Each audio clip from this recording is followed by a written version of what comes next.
Jonathan Rea continues on with his lap. He is just 0.03 of a second down at the halfway mark. Yeah, Rea needs to find 0.6 of a second compared to his pace on the X tyre at the start of the session. As it is at the halfway point, like you said, Alex, he's right there with the pace of Scott Redding. Eugene Laverty also on a good lap at the moment. This could be good enough to put him up on the front row of the grid provisionally. 2.5 minutes now on the clock as Jonathan Rea tries to scramble his way into P1. Rea, of course, our pole sitter in Aragon last time out. 28 of pole positions to his name. We pick up Eugene Laverty there at the front of the shot. Alex Lowes is also on for a strong effort.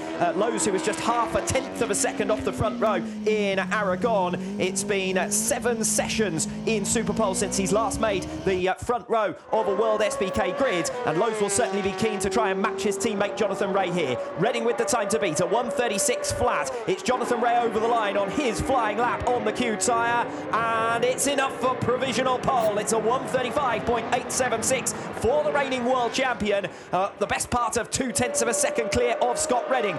What can the likes of Alex Lowes do here? Eugene Laverty goes P3. He's then displaced by Lowes, who comes over the line into third position. 0.2 of a second separating our lead trio. Michael Ruben Rinaldi off to a good start to his flying lap on the Q tyre. That's a great effort from Eugene Laverty. He displaces Luca Myers, who is unable to improve on his first run on the Q tyre. Tito Rabat then displaced to 6th position. Garrett Gerloff only now making his way out onto the track. We've seen it plenty of times from Gerloff already that he likes to be the last of the last runners on that Q tyre. And Gerloff up and running now to get underway with his flying lap. It's gone away from Rinaldi slightly. We pick up Tom Sykes now, looking to move on to the front row of the grid. It's not enough. 1:36.369 for Tom Sykes, who of course was on the front row of the grid last time out in Aragon. Aragon and Estoril, his worst venues for Superpole times in 2020, and it looks as though he's going to go the first 2 rounds of this season without a pole position. Mr. Superpole himself, of course.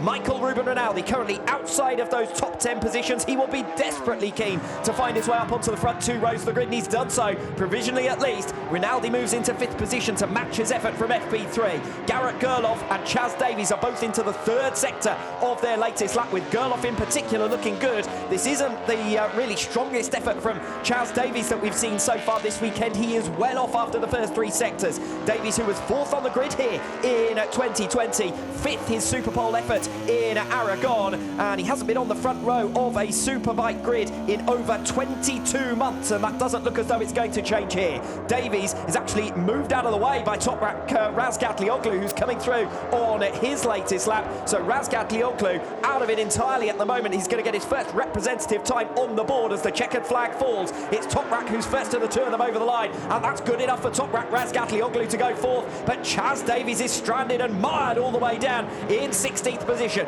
Gerloff is the latest of the front runners to the line. He's lost a lot of time in sector 3. He's able to make something back in the final sector and goes P5. That displaces Michael Ruben Rinaldi down to 7th, and I think we've got our pecking order as far as race 1 and the Superpole race are concerned. It's Jonathan Rea who's on pole position by the best part of 0.2 of a second ahead of Scott Redding. It's Alex Lowes who will complete the front row of the grid. Toprak Razgat Lioglu and Garrett Gerloff, the 2 Yamahas, on row 2 alongside Tom Sykes, and row 3 Michael Ruben Rinaldi. Eugene Laverty, sensational performance from him, and Luca Myers doing really well to get up onto the 3rd row of the grid as well. Entertaining stuff in the closing minutes, as you'd expect once they bolt on that Q tyre, and once again it's Jonathan Rea who comes out on top.